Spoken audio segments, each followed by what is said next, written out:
Hi అండి, అందరికీ నమస్కారం. ఫ్రెండ్స్, నిన్నటి ఎపిసోడ్లో 2 హీరో ట్రేడ్స్ ఉన్నాయని చెప్పాను కదా. నాలెడ్జ్ కోసం అవి ఎలా హీరో ట్రేడ్స్ అయ్యాయో 1 మినిట్లో చూసేద్దాం. Hero trade number 1.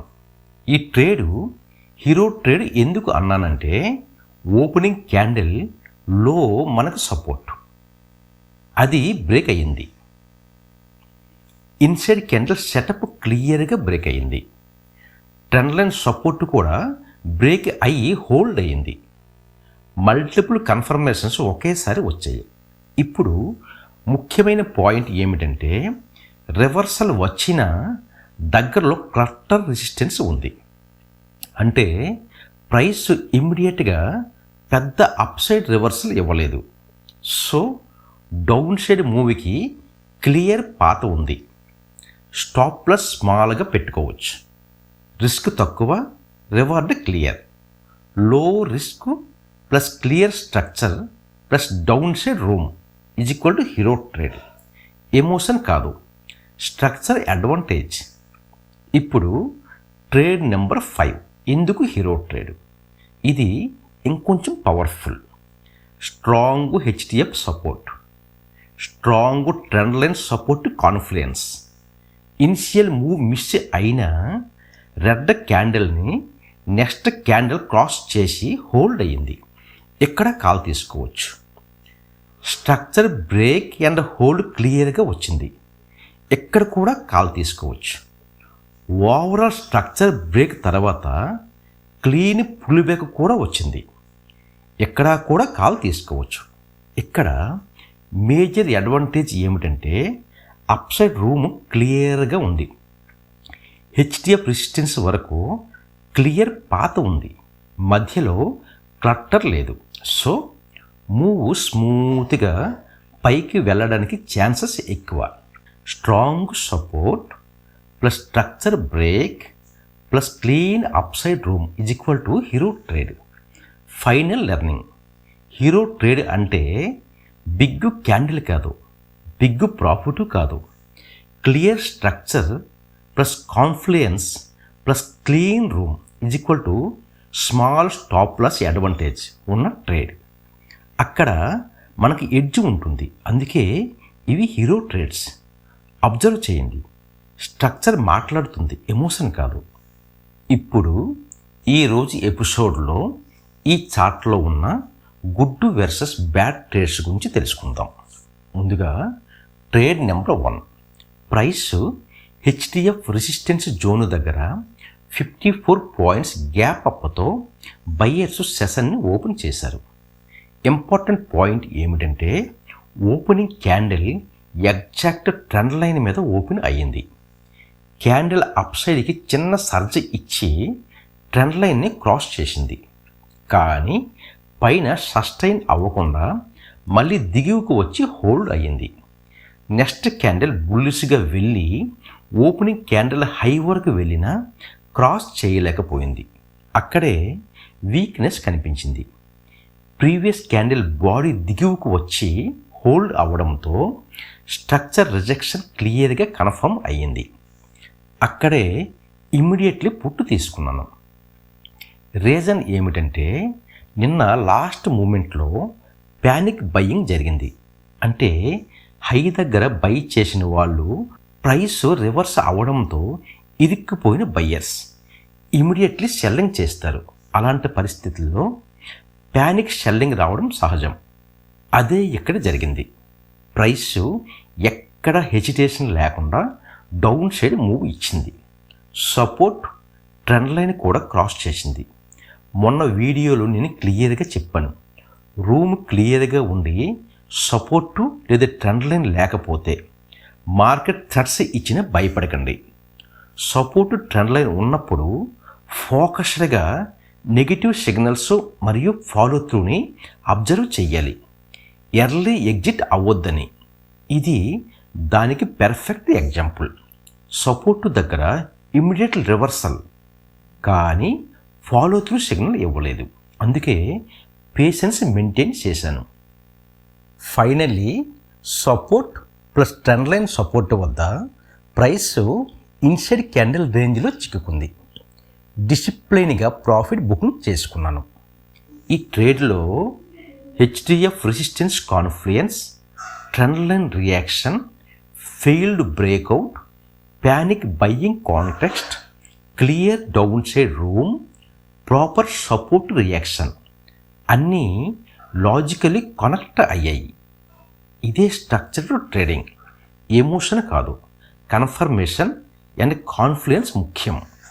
గుడ్డు trade number 2, complete breakdown. Price almost 35 minutes inside candle సెటప్లో ఇరుక్కుంది. అంటే మార్కెట్ ఎనర్జీ బుల్డ్ అవుతుంది. Compression phase. Inside candle clear break వచ్చింది. బ్రేక్ తర్వాత హోల్డ్ కూడా అయ్యింది. నెక్స్ట్ క్యాండిల్ పుల్ బ్యాక్లో పుట్టు ఎంట్రీ తీసుకున్నాను. ఇది ఇంపార్టెంట్. ఇన్సైడ్ క్యాండిల్ ఒక మ్యాగ్నెట్ లాంటిది. బాడీ క్రాస్ అయిన వెంటనే ఎంట్రీ తీసుకోవాలనిపిస్తుంది. బాడీ క్రాస్ అయిందని వెంటనే జంప్ అవ్వద్దు. 1-2 పాయింట్స్ కోసం ఎంట్రీ ఎగ్జిట్ చేయొద్దు. ఎందుకంటే 35 మినిట్స్ హాల్ట్ అయ్యిందంటే బిగ్ మూవ్ బుల్డ్ అవుతుంది. పేషెన్స్ టెస్ట్ అవుతుంది. కరెక్ట్ అప్రోచ్ ఏమిటంటే క్లియర్ బ్రేక్ రావాలి. బ్రేక్ తర్వాత హోల్డ్ రావాలి. నెక్స్ట్ క్యాండిల్ పుల్ బ్యాక్లో కాన్ఫిడెంట్ ఎంట్రీ. ఒకవేళ ఫెయిల్ అయినా హ్యాపీ. రూల్స్ బ్రేక్ చేయలేదు. Discipline intact. రూల్స్ ఫాలో చేస్తూ ట్రేడ్ చేయడంలోనే రియల్ కాన్ఫిడెన్స్ ఉంటుంది. ఎగ్జాక్ట్ సపోర్ట్ వద్ద హ్యామర్ ఫార్మేషన్ వచ్చింది. ప్రైస్ రీసెంట్ లో క్రాస్ చేసి సపోర్ట్ వరకు వచ్చింది. రీటెస్ట్కి ప్రిపేర్ అవుతుందని క్లారిటీ వచ్చింది. ఇమీడియట్లీ ఎగ్జిట్ తీసుకున్నాను. ఇన్సైడ్ క్యాండిల్ సెటప్ అంటే compression, energy build, fake temptations, big move probability. Good trade number 3. Price support నుంచి రీటెస్ట్కి పుల్ బ్యాక్ వెళ్ళింది. కానీ డైరెక్ట్ రెసిస్టెన్స్ను టచ్ చేయలేదు. Complex pull back structure form చేసింది. తర్వాత పై ఉన్న ట్రెండ్ లైన్ రెసిస్టెన్స్ను టచ్ చేసి క్లియర్ డౌన్ సైడ్ మూవ్ ఇచ్చింది. అక్కడతో ఆగలేదు. రెక్టాంగిల్ రేంజ్లో కొంతసేపు కన్సాలిడేషన్ జరిగింది. సెల్లింగ్ ప్రెషర్ స్లోగా బుల్డ్ అయ్యింది. Finally down side range break, trend line support break and hold confirmation. Next క్యాండిల్లో trend side పుట్టు తీసుకున్నాను. ఎంట్రీ క్లీన్ స్ట్రక్చర్ మీదే. కానీ ఇంపార్టెంట్ పాయింట్, డౌన్ సైడ్లో దగ్గరలోనే హెచ్డిఎఫ్ సపోర్ట్ ఉంది. ప్రైస్ అక్కడికి చేరగానే strong rejection plus bullish engulfing formation ఇచ్చింది. అక్కడ గ్రీడ్ చేయకుండా ఇమీడియట్లీ స్మాల్ ప్రాఫిట్తో ఎగ్జిట్ తీసుకున్నాను. స్ట్రక్చర్ పర్ఫెక్ట్ ఉంది. బ్రేక్ అండ్ హోల్డ్ కన్ఫర్మేషన్ ఉంది. ట్రెండ్ అలైన్మెంట్ ఉంది. కానీ హెచ్డిఎఫ్ సపోర్ట్ దగ్గర స్ట్రాంగ్ రియాక్షన్ ఇగ్నోర్ చేయకూడదు. మార్కెట్ మెసేజ్ క్లియర్ అయితే ఇగో లేకుండా ఎగ్జిట్ అవ్వాలి. ట్రేడ్ నెంబర్ 3 లెసన్ ఏమిటంటే స్ట్రక్చర్ స్ట్రాంగ్ అయినా హయ్యర్ టైం ఫ్రేమ్ లెవెల్స్కి రెస్పెక్ట్ ఇవ్వాలి. ప్రాఫిట్ చిన్నదైనా డిసిషన్ కరెక్ట్ అయితే అదే రియల్ విన్. గుడ్డు trade number 4, clean retest reversal. Price exactly trend line resistance plus horizontal రెసిస్టెన్స్ను టచ్ చేసింది. రీసెంట్ లో ఆల్రెడీ క్రాస్ అయ్యింది. అంటే స్ట్రక్చర్ బేరిష్ సైడ్కి షిఫ్ట్ అయ్యింది. సపోర్ట్ నుండి రెసిస్టెన్స్కి రీటెస్ట్ కోసం వచ్చింది. అక్కడే రిజెక్షన్ ఎక్స్పెక్ట్ చేశాను. రివర్సల్ అవ్వాలి అన్న క్లియర్ ప్లాన్తో ట్రెండ్ సైడ్ పుట్టు తీసుకున్నాను. కౌంటర్ ట్రేడ్ కాదు, trend continuation trade. Price down side move ఇచ్చింది. ప్రైస్ డౌన్ సైడ్ మూవ్ అవుతూ ఉంది. ట్రేడ్ను ఎగ్జాక్ట్ 3:18 PM స్క్వేర్ ఆఫ్ చేశాను.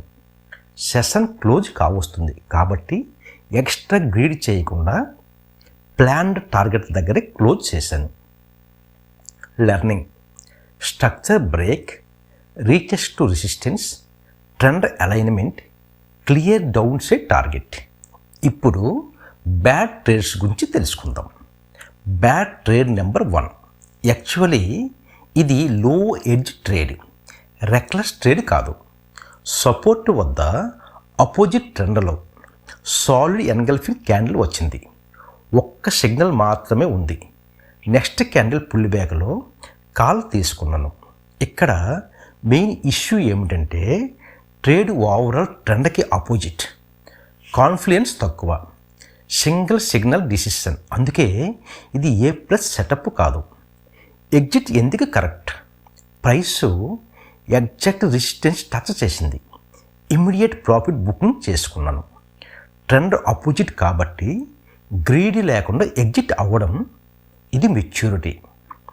ఇవి అండి ఈరోజు ఈ చార్ట్లో గుడ్ వర్సెస్ బ్యాడ్ ట్రేడ్స్.